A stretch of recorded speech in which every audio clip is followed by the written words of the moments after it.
أعوذ بالله من الشيطان الرجيم. بسم الله الرحمن الرحيم.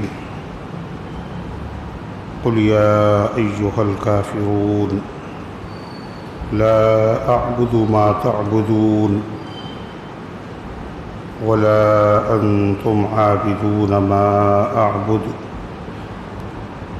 ولا أنا عابد ما عبدتم ولا أنتم عابدون ما أعبد لكم دينكم ولي دين. صدق اللہ العظیم. محترم حضرات، سامعین کرام، حاضرین مسجد، عزیزوں اور بزرگوں، یہ قرآن مقدس کے 30ویں پارے کی سورہ کافرون کی پاکیزہ، نورانی، مبارک، بعظمت، مطہر آیتیں ہیں. دعا کیجئے رب العزت والجلال ان مقدس آیات کی روشنی میں صحیح اور سچی بات عرض کرنے کی توفیق نصیب فرمائے اور ہم سب کو عمل کرنے کی توفیق عطا فرمائے. اس سورت کا نام کافرون ہے اور یہ سورت پاک مکیہ ہے. ہجرت کا واقعہ پیش آنے سے پہلے اللہ کے حبیب مدنی آقا تاجدار مدینہ جناب محمد الرسول اللہ صلی اللہ علیہ وسلم کے قلب اطہر پر نازل ہوئی. اس میں صرف 6 آیتیں ہیں، 1 رکوع ہے اور 99 حرف. اس کی تلاوت کے سننے والے کو 99 نیکیاں اور تلاوت کرنے والے کو 990 نیکیاں ملتی. مگر اس سورت کی ایک خصوصیت یہ بھی ہے کہ اللہ کے رسول صلی اللہ علیہ وسلم نے اس کو ربع قرآن بتایا. ربع کا مطلب چوتھائی قرآن، یعنی اگر اس سورت کی تلاوت کرے کوئی آدمی تو اس کو قرآن پاک کے چوتھائی حصے کے تلاوت کرنے کا ثواب ملے. یعنی 4 حصوں میں اگر تقسیم کیا جائے قرآن کو تو سورہ کافرون پڑھنے سے 1 حصے کا ثواب مل جائے گا. صرف 6 آیتیں ہیں اور ثواب اتنا زیادہ. اور سورہ اخلاص قل هو اللہ شریف، اس کو آپ نے ثلث قرآن فرمایا، قرآن کا 1/3 حصہ. یعنی اگر 3 مرتبہ سورہ اخلاص پڑھ لی جائے تو 1 قرآن کے برابر ثواب، اور 4 مرتبہ اگر سورہ کافرون پڑھ لی جائے تو 1 قرآن کے برابر ثواب، اور 2 مرتبہ اگر سورہ زلزال پڑھ لی جائے تو 1 قرآن کا ثواب. یہ اللہ تعالیٰ کی نوازنے کے انداز. اس کو چوتھائی قرآن کے برابر کیوں کہا گیا؟ علماء نے لکھا اس لیے کہ قرآن پاک میں اللہ تعالیٰ نے جو احکام دیے ہیں وہ 2 طرح کے ہیں، ایک اوامر، ایک نواہی. اوامر کا مطلب کچھ چیزیں ایسی ہیں جن کے کرنے کا حکم ہے، اور کچھ چیزیں ایسی ہیں جن کے نہ کرنے کا حکم ہے، جن سے روکا گیا. جن کے کرنے کا حکم دیا گیا ان کو کہتے ہیں اوامر، اور جن سے منع کیا گیا ان کو کہتے ہیں نواہی. پھر ان میں سے ہر ایک کی 2 قسمیں ہیں. اوامر جو کرنے کی چیزیں ہیں، جن کے کرنے کا حکم ہے، ان میں سے وہ 2 طرح کے ہیں. بعض کا تعلق دل سے ہے اور بعض کا تعلق ہاتھ پیروں سے کرنے کا ہے. دل سے جس کا تعلق ہے، جیسے کیا حکم ہے کہ ایمان لاؤ اللہ پر، اللہ کے رسول پر، قیامت کے دن پر، فرشتوں پر، جنت پر، جہنم پر، اس کا تعلق دل سے ہے۔ حکم ہے اس کو مانو، لیکن اس میں کچھ محنت نہیں کرنا پڑے گی، ہاتھ پیر سے کچھ نہیں کرنا ہے، خالی دل سے یقین رکھنا ہے۔ اسی طریقے سے کچھ چیزیں ایسی ہیں جن سے منع کیا گیا، یعنی ہاتھ پیروں سے نہ کرو۔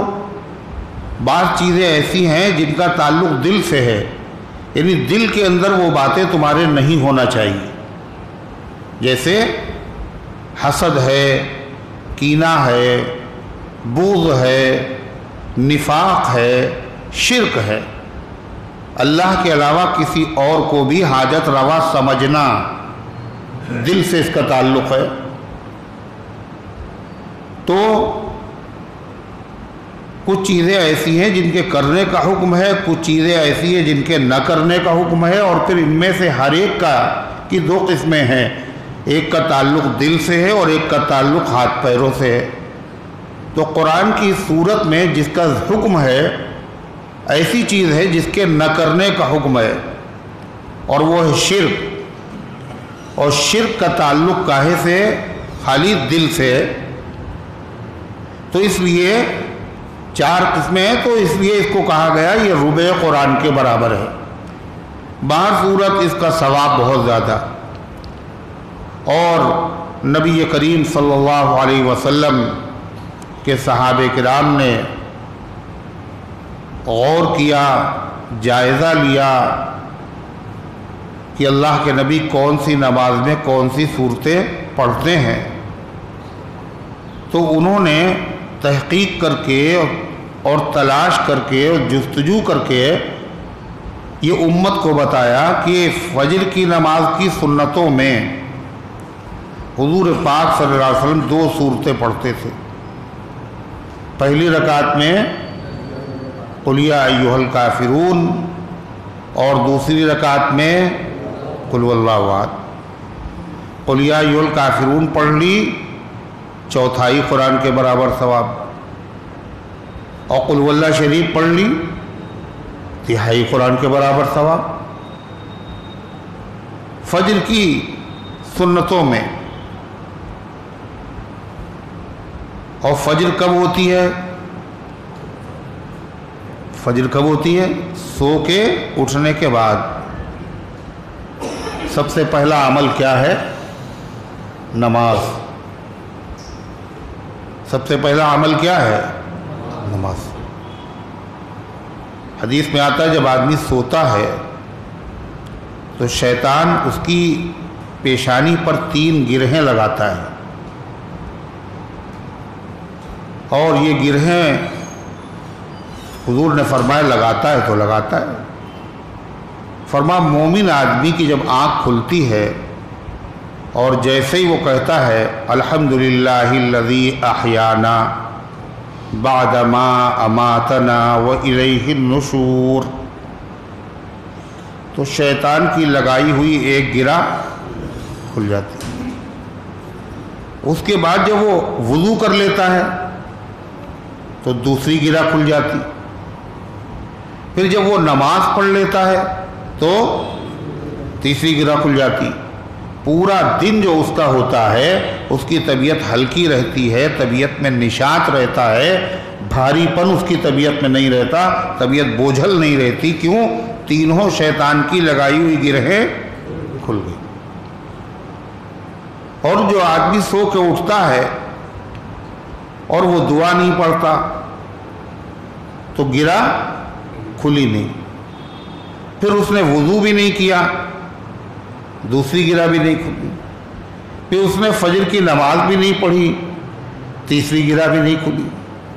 نتیجہ یہ ہے کہ پورا دن اس کا جو ہے وہ طبیعت اس کی بوجھل رہتی ہے، بھاری رہتی ہے، اس کی سمجھ میں نہیں آتا کہ مجھے کیا ہو گیا۔ اس کا علاج کسی ٹیبلٹ سے نہیں ہو سکتا، اس کا علاج کوئی ڈاکٹر نہیں کر سکتا، اس کا علاج انجیکشن سے نہیں ہوگا۔ اس بھاری پن کا علاج، یہ ایسی بیماری ہے، روحانی بیماری، اس بیماری کا علاج دنیا میں کسی مطب میں نہیں ہو سکتا ہے۔ اس کا علاج تو صرف محمد الرسول اللہ صلی اللہ علیہ وسلم کی مبارک تعلیم میں ہے۔ کیا کرنا ہے؟ سب سے پہلے کیا کرنا ہے؟ سو کے اٹھ کے کون سی دعا پڑھنا ہے؟ پڑھو ایک مرتبہ سب لوگ، سب کو یاد ہے؟ ماشاءاللہ، دیکھو بچوں کو بھی یاد ہے۔ اور پھر وضو کر لیا اور پھر فجر کی نماز پڑھ لی، تو ایک خاص قسم کا نشاط، اور وہ بیماری جو فجر نہ پڑھنے والے، دعا نہ پڑھنے والے، وضو نہ کرنے والوں کو ہوتی ہے، اس بیماری سے اللہ ان کی حفاظت فرمائے گا، اور وہ اس بیماری میں مبتلا رہیں گے اور سمجھ میں بھی نہیں آئے گا بیماری ہے کیا۔ دنیا کا کوئی ڈاکٹر نہیں سمجھ پائے گا، نہ علاج ہو پائے گا۔ سلام ہو محمد الرسول اللہ صلی اللہ علیہ وسلم پر، آپ نے کتنی نعمتیں اور کتنے انعامات اور کتنی قیمتی چیزیں اپنی امت کو عطا فرمائیں۔ تو سو کے اٹھے تو سب سے پہلے جو سب سے بڑا گناہ ہے اس سے توبہ کرو، جو سب سے بڑا گناہ ہے، جو گناہ ناقابل معافی ہے۔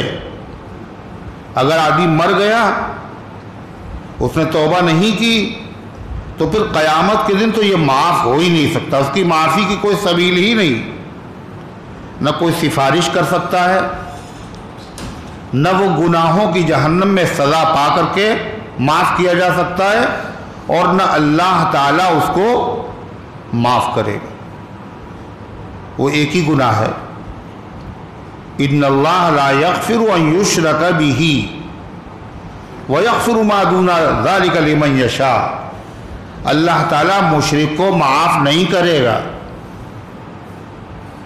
اس کے علاوہ جس کو چاہے گا، جتنا بڑا پاپی ہو، جتنا بڑا مجرم ہو، جس کو چاہے گا معاف کر دے گا، بغیر توبہ کے، بغیر سزا کے، ورنہ سزا کے بعد معاف کر دے گا، سفارش کرنے سے معاف کر دے گا، لیکن شرک معاف نہیں کرے۔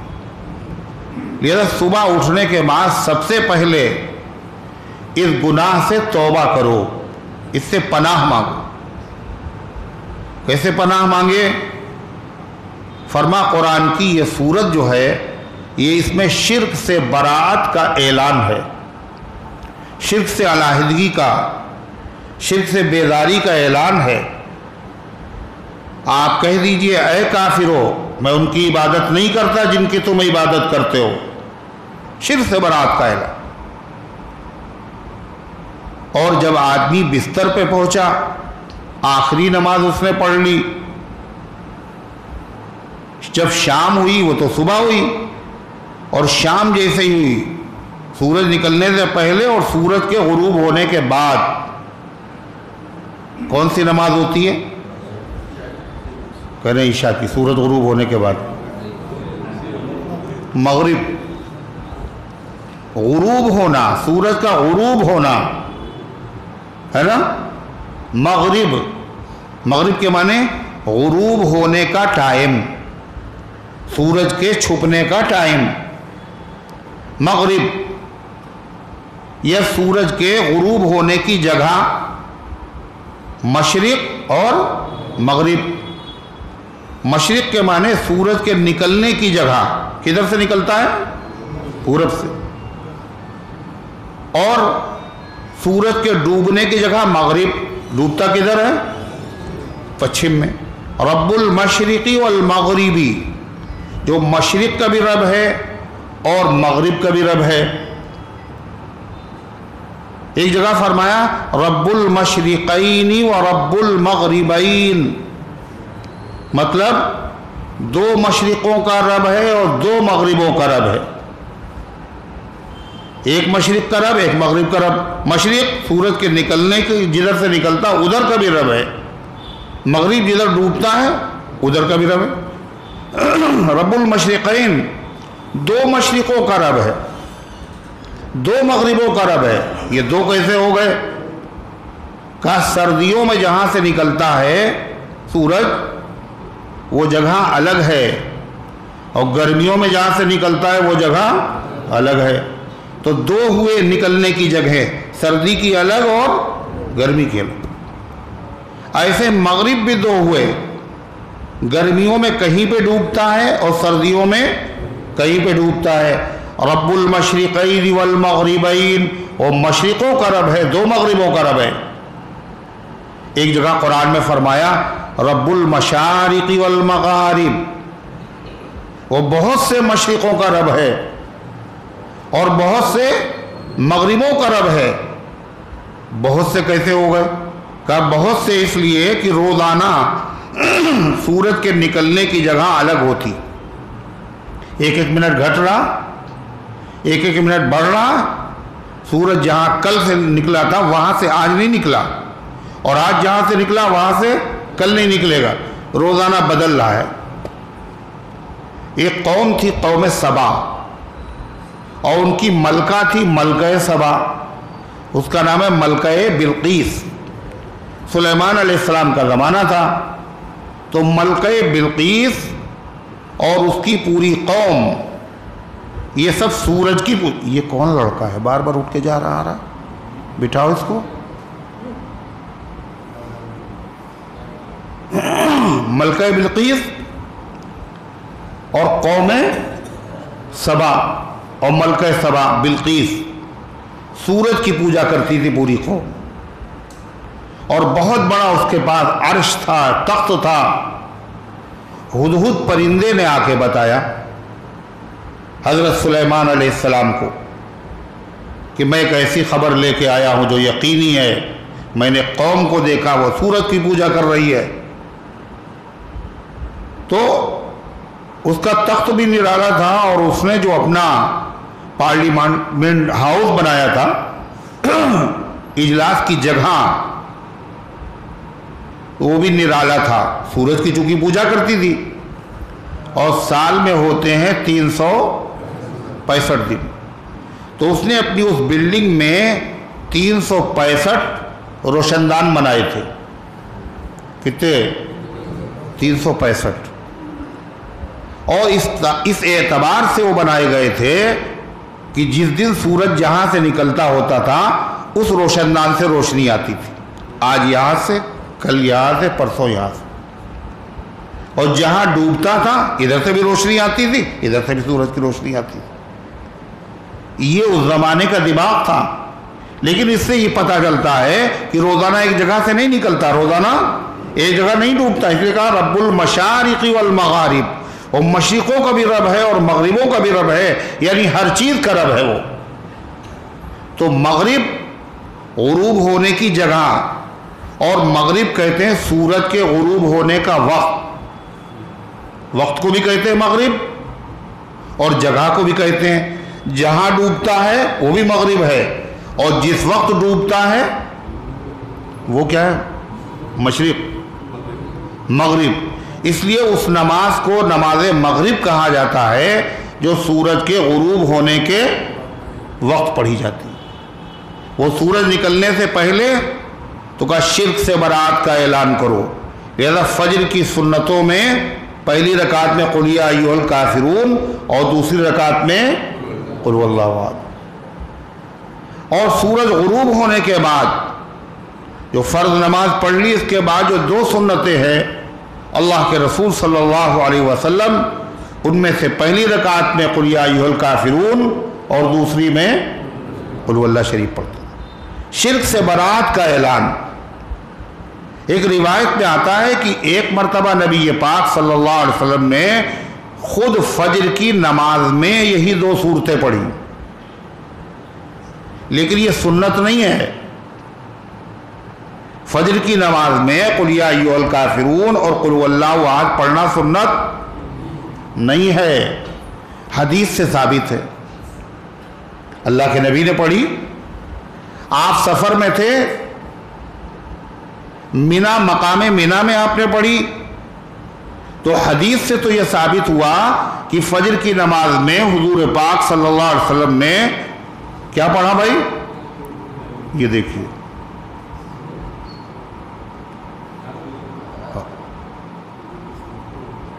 کیا ہوا؟ کچھ پتہ نہیں کیا کیا ہو گیا، آپ سوتے رہے. ارے فجر کی نماز میں خود نبی پاک صلی اللہ علیہ وسلم نے یہ 2 صورتیں پڑھی، قل یا ایھا الکافرون اور قل هو اللہ. یہ آپ نے پڑھی، یہ حدیث تو ہے مگر یہ سنت نہیں ہے. اس سے کیا پتہ چلا؟ سنت اور ہے اور حدیث اور ہے.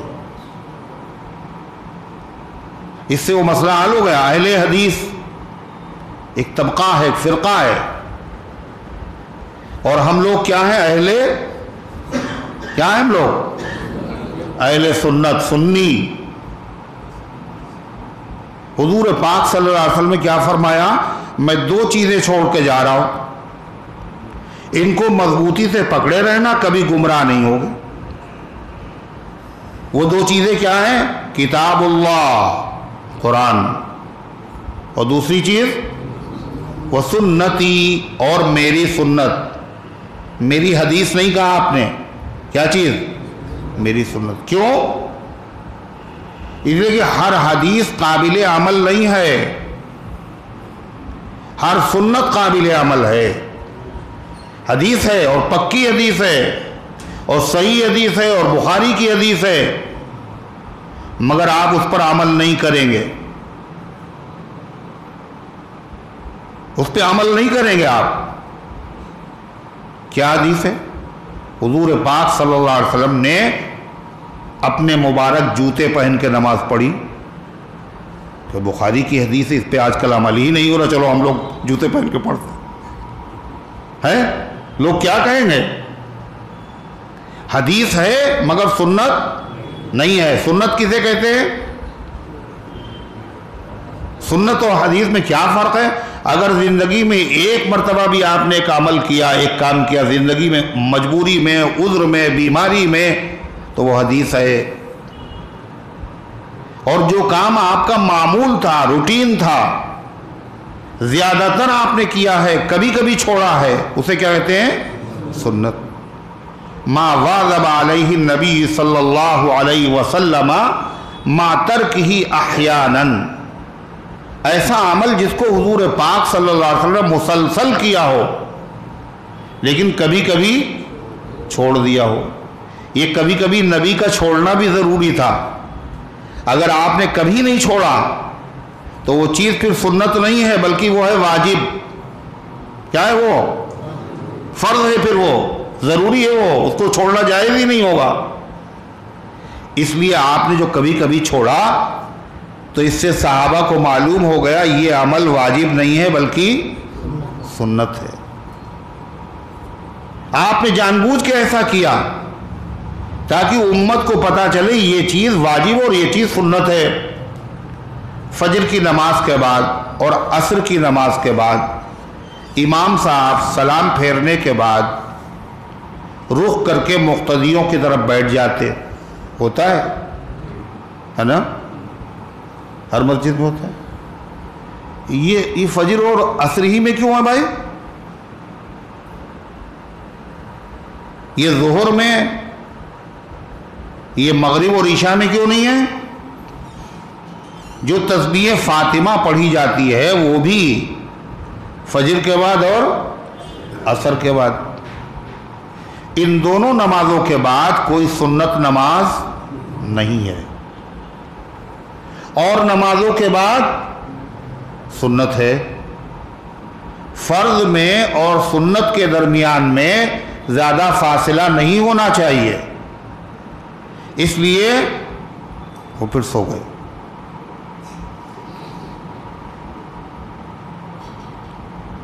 اس لیے مختصر سی دعا بھی ہو اور اس کے بعد پھر سنتوں میں آدمی مشغول ہو جائے. ان 2 نمازوں کے بعد سنت نہیں ہے، اس لیے بیٹھ کر وظائف پڑھے جاتے. مقتدیوں کا رخ ہوتا ہے کدھر؟ قبلے کی طرف. اور اگر امام کا بھی رخ بھی ہو قبلے کی طرف تو آنے والا آدمی یہ سمجھے گا ابھی جماعت ختم نہیں ہوئی، تحیات پڑھنے لگتا اور وہ بیچارہ نیت باندھ کے بیٹھ جائے گا. اس لیے امام اپنی حیت کو بدل لیتا ہے، قبلے کی طرف سے منہ رخ ہٹا لیا، دائیں طرف پھیر لیا، بائیں طرف پھیر لیا، مقتدیوں کی طرف۔ اللہ کے رسول صلی اللہ علیہ وسلم نے کسی ایک طرف مسلسل نہیں پھیرا، ہمیشہ ایک ہی طرف۔ اگر ہمیشہ ایک طرف آپ رخ پھیرتے تو کیا ہوتا؟ پھر یہ واجب ہے اب اسی طرف منہ پھیرا جائے گا۔ تو مع ترکی احیان کبھی کبھی آپ چھوڑ دیا کرتے تھے، تو سنت اس عمل کو کہتے ہیں جس کو آپ نے زیادہ تر کیا ہے اور کبھی کبھی چھوڑ دیا ہے۔ کون سا کام حضور پاک صلی اللہ علیہ وسلم نے زیادہ تر کیا، کبھی کبھی چھوڑا، اور کون سا کام زندگی میں ایک مرتبہ کیا، یہ کون بتائے گا؟ بتائیے، ارے بولو نا، ہیں کہہ رہے ہیں آپ بتائیے۔ ارے جس نے دیکھا ہوگا آپ کو عمل کرتے ہوئے وہی تو بتائے گا۔ تو کس نے دیکھا تھا؟ بڑے پیر صاحب نے۔ کس نے دیکھا حضور کو نماز پڑھتے ہوئے، روزہ رکھتے ہوئے، وضو کرتے ہوئے؟ کون دیکھتا تھا؟ پھر معلوم یہ صحابہ جو کر رہے ہیں یہی سنت ہے۔ نبی کو تو دیکھا نہیں، بعد والوں نے صحابہ کو دیکھا پوری دنیا میں پھیلے، جیسے انہوں نے وضو کیا یہی وضو سنت ہے، جیسے انہوں نے نماز پڑھی یہی نماز سنت ہے۔ ہمیں نہیں معلوم حضور نے کیسے کیا، کیا کیا ہے، لیکن ہم یہ جانتے ہیں صحابہ وہی کریں گے جو حضور کو کرتے ہوئے دیکھا ہے۔ حضور پاک صلی اللہ علیہ وسلم نے ایک مرتبہ کھڑے ہو کے پیشاب کیا، یہ حدیث ہے۔ کیوں کیا؟ کمر میں تکلیف، کسی کی کمر میں تکلیف ہو، بیٹھنے کی جگہ نہ ہو، مجبوری ہو، تو کیا کر سکتا ہے؟ کھڑے ہو کے پیشاب کر سکتا ہے، لیکن یہ سنت نہیں ہے۔ سنت وہ عمل ہے جس کو آپ نے بار بار کیا اور کبھی کبھی چھوڑا ہے۔ سنت کیا ہے، حدیث کیا ہے، یہ صحابہ کے بغیر معلوم نہیں ہو سکتا، لہذا دین پر عمل بھی صحابہ کے بغیر نہیں ہو سکتا ہے۔ اسی لیے آپ نے فرمایا بِأَيِّهِمْ اقْتَدَيْتُمْ اهْتَدَيْتُمْ، جس کسی کا دامن تھام لو گے ہدایت پا جاؤ گے۔ یہ سب وہی کریں گے ان کو پتا ہے کہ سنت کیا ہے اور غیر سنت کیا ہے۔ تو حضور انور صلی اللہ علیہ وسلم فجر کی نماز میں ایک مرتبہ آپ نے قُلْ يَا أَيُّهَا الْكَافِرُونَ پڑھی اور کیا پڑھا؟ قُلْ هُوَ اللَّهُ۔ فجر کی نماز میں ایک مرتبہ آپ نے پڑھا، سفر میں پڑھا، سفر میں کبھی ضرورت ہو آتی پڑھ لیں، حدیث سے ثابت ہے، مگر یہ سنت نہیں ہے۔ تو فجر کی سنتوں میں آپ نے اس کو پڑھا، اور مغرب کی سنتوں میں آپ نے انہی صورتوں کی تلاوت کی، اور اس عمل کو صحابہ کرام نے اپنی ذمہ داری سمجھی۔ امت کو سنت پتہ کیسے چلے گی؟ اگر ہم غفلت کریں گے تو پوری امت کا قرضہ ہمارے کاندھوں کے اوپر ہے، امت کو دین معلوم نہیں ہوگا۔ اس لیے صحابہ نے بڑی محنتیں کی ہیں۔ حضرت عبداللہ ابن عمر رضی اللہ عنہ فرماتے ہیں کہ میں نے ایک مہینے تک، کتنے دن تک؟ ایک مہینے دن تک میں نے کوشش کی کہ دیکھیں حضور فجر کی سنتوں میں کیا پڑھتے اور مغرب کی سنتوں میں کیا پڑھتے ہیں۔ تو ایک مہینے تک جب میں نے تحقیق کی تو مجھے اندازہ ہوا کہ فجر کی سنتوں میں مبارک یہی دونوں صورتیں پڑھتے ہیں اور مغرب میں بھی یہی پڑھتے ہیں۔ اور فجر میں کی نماز میں آپ نے ایک مرتبہ پڑھی۔ اس کے علاوہ وتر کی نماز میں ام المومنین عائشہ صدیقہ رضی اللہ عنہ نے فرمایا پہلی رکعت میں وتر حضور کہاں پڑھتے تھے؟ اللہ کے نبی وتر کہاں پڑھتے تھے؟ صحابہ نہیں بتا رہے ہیں، یہ ام المومنین بتا رہی ہیں۔ کیوں؟ اللہ کے نبی وتر کہاں پڑھتے؟ مسجد میں نہیں پڑھتے تھے، کہاں پڑھتے تھے؟ گھر میں پڑھتے تھے۔ اور کب پڑھتے تھے؟ تہجد کے ساتھ۔ تہجد کی نماز کہاں پڑھتے تھے؟ گھر میں۔ اس لیے یہ نماز نفل ہے، اور نفل نماز مسجد کے بجائے گھر میں پڑھنا افضل ہے، مسجد نبوی سے بھی افضل ہے گھر میں پڑھنا۔ کون سی نماز؟ کیا اسے ذکر؟ نفل نماز کہاں پڑھنا افضل ہے؟ گھر میں۔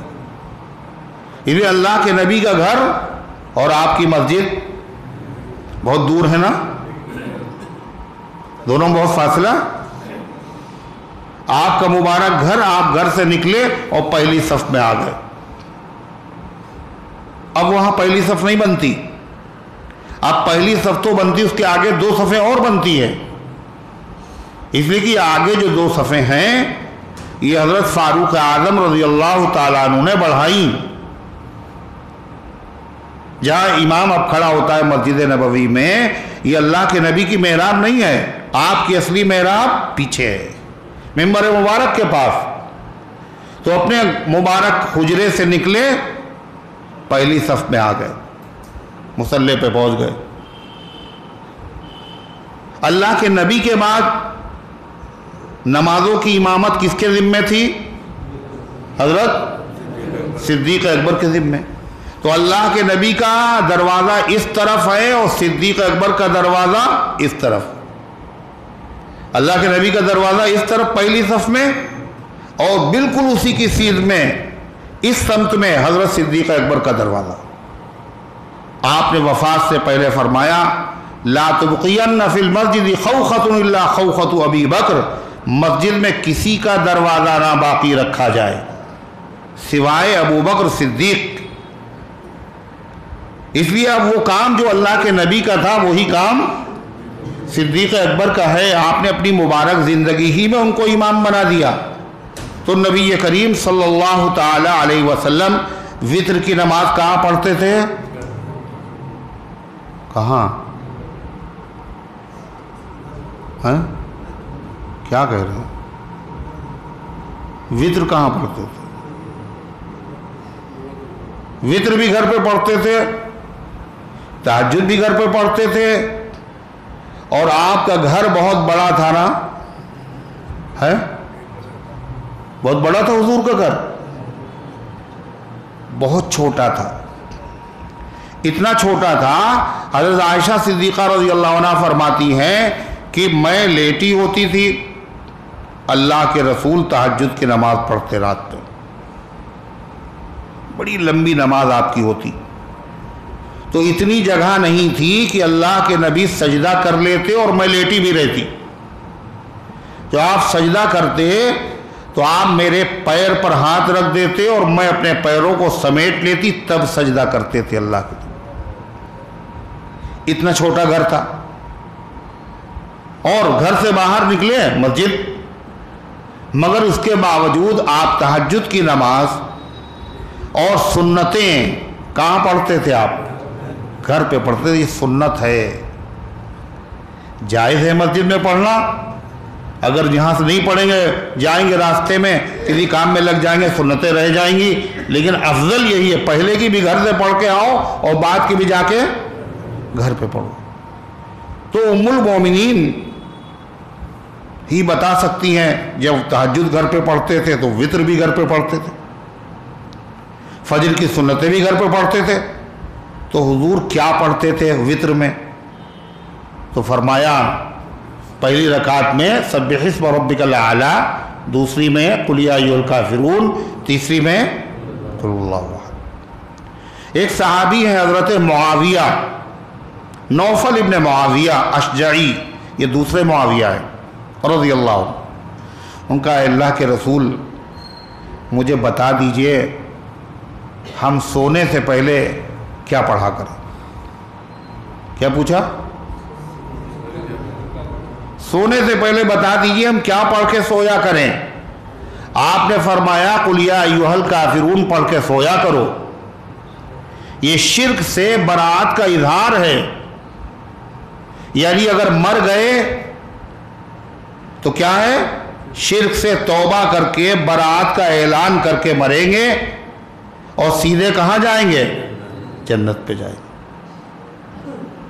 خود نبی کریم صلی اللہ علیہ وسلم بھی بستر پر پہنچ کر سونے سے پہلے ہمیشہ قل یا ایھا الکافرون پڑھتے تھے۔ ہم لوگ کیا کریں گے آج کے بعد؟ بولو کیا؟ خالی سر ہلا رہے، ارے کیا کرو گے آج کے بعد؟ سونے سے پہلے کیا کرو گے؟ ہیں تو اتنی دیر میں کیوں بولے؟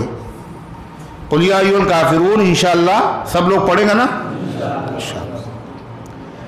دوسری چیز، ایک صحابی ہے حضرت جبیر ابن مطعم رضی اللہ عنہ۔ جبیر ابن مطعم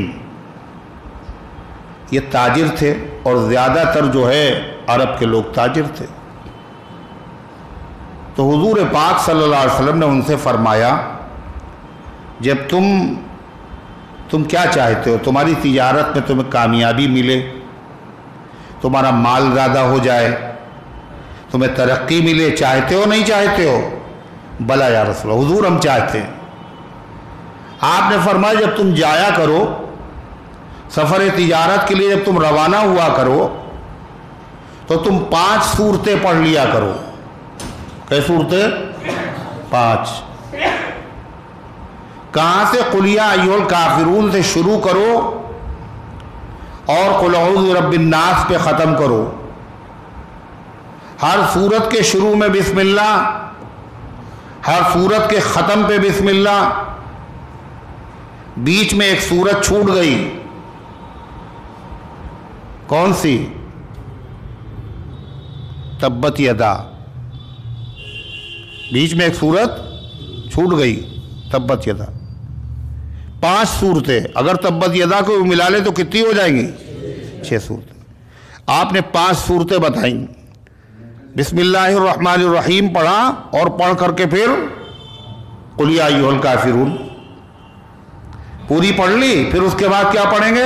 بسم اللہ الرحمن الرحیم اذا جاء نصر اللہ ہے، پھر بسم اللہ الرحمن الرحیم قل هو اللہ احد، پھر بسم اللہ الرحمن الرحیم اور قل اعوذ،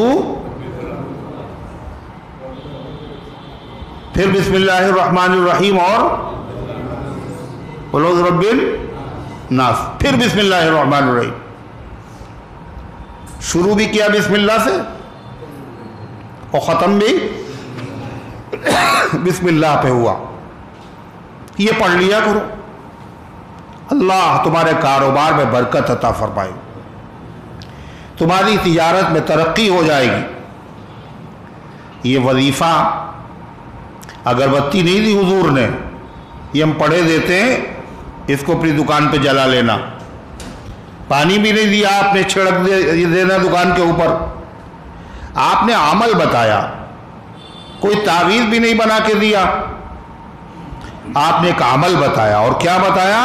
قرآن کریم کی صورتیں پڑھنا، اور کہاں سے پڑھنا؟ قل یا ایھا الکافرون سے سورہ والناس تک۔ کتنی صورتیں؟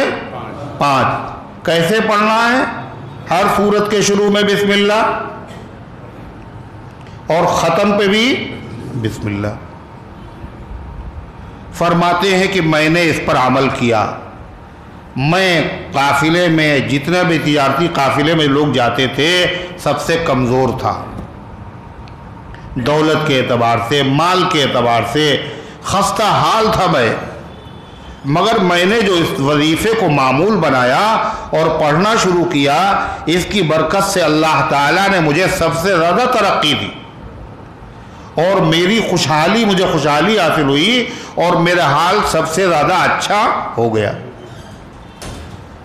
تو یہ جو بتایا نبی کریم صلی اللہ علیہ وسلم نے، ضروری نہیں کہ آپ کاروبار ہی کرتے ہوں، آپ سائٹ پہ جا رہے ہیں اپنی، آپ ملازمت کر رہے ہیں، آپ دکان پہ جا کے بیٹھتے ہیں، آپ کہیں نوکر ہیں، جب آپ جائیں تو ایک مرتبہ اس کو معمول بنائیں، انشاءاللہ اس سے بڑا فائدہ ہوگا، دین کا بھی فائدہ ہوگا، دنیا کا بھی فائدہ ہوگا، پڑھنے پر ثواب بھی ملے گا، اور ساتھ ساتھ کیا ہوگا؟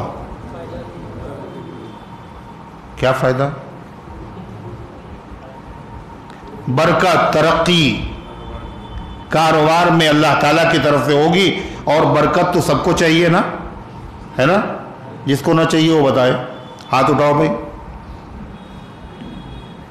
سب کو چاہیے تو سب لوگ پڑھیں گے انشاءاللہ، کوئی مشکل نہیں ہے، یہ ایسی ہے جس کو سبھی کو یاد ہوتی۔ قرآن کریم کی یہ سورت پاک، اس سے پہلے جو سورت ہے اس کا نام ہے سورہ کوثر۔ کیا نام ہے؟ سورہ کوثر۔ اس میں کیا بتایا گیا؟ حضور پاک صلی اللہ علیہ وسلم کو بشارت سنائی گئی کہ یہ کہہ رہے ہیں کہ آپ کی اولاد مر گئی، آپ کا نام نہیں چلے گا، ہم نے آپ کو کوثر عطا فرمایا، آپ کی جسمانی اولاد بھی ہوگی اور آپ کی روحانی اولاد بھی ہوگی، اور آپ کا ذکر خیر کرنے والے اور آپ کا تذکرہ کرنے والے اتنے ہوں گے، اتنے کسی کو بھی نصیب نہیں ہوں گے۔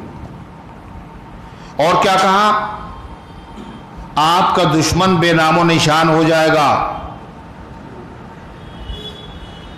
اللہ نے نبی کو حوصلہ عطا فرمایا کہ ان دشمنوں کی فکر نہ کیجیے، یہ بے نام و نشان ہو جائیں گے۔ قرآن کی صورت میں کیا ہے؟ ان دشمنوں کی فکر نہ کیجیے، اور ان سے علیحدہ ہونے کا اور ان سے بری ہونے کا ان سے اتحاد نہ ہونے کا آپ صاف صاف اعلان کر دیجیے، ہمارا تم سے مذہبی اتحاد نہیں ہو سکتا، ہمارا مذہب الگ اور تمہارا مذہب الگ، یہ اعلان کر دیجیے۔ تو قرآن پاک کی سورت کا پہلی والی سورت سے ربط اور تعلق یہ ہے۔ اس کا شان نزول کیا ہے؟ آنکھیں کھول کے بیٹھو، میری طرف دیکھو، اگر نیند آ رہی تو اٹھ کے چلے جاؤ، نہیں آنکھیں نہ بند کرنا، آنکھیں بند کر دو تو ہم بیان کرنا بند کر دیں۔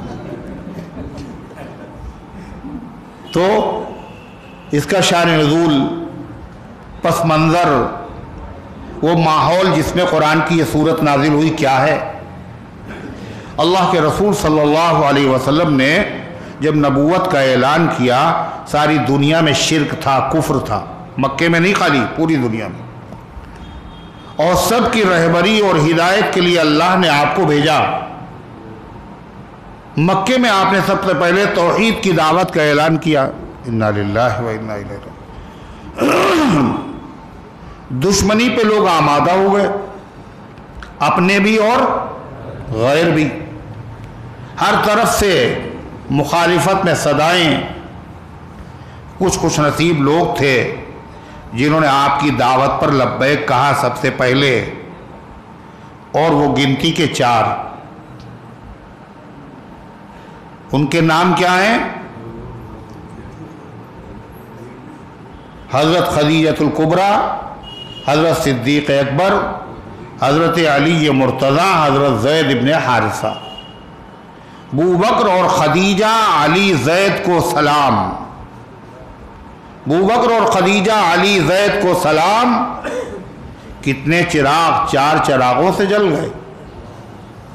یہ یاد رہے گا تو چاروں نام بھی یاد رہیں گے۔ مشرکین نے اذیت پہنچانا شروع کی، کسی طریقے سے آپ یہ اعلان بند کر دیں،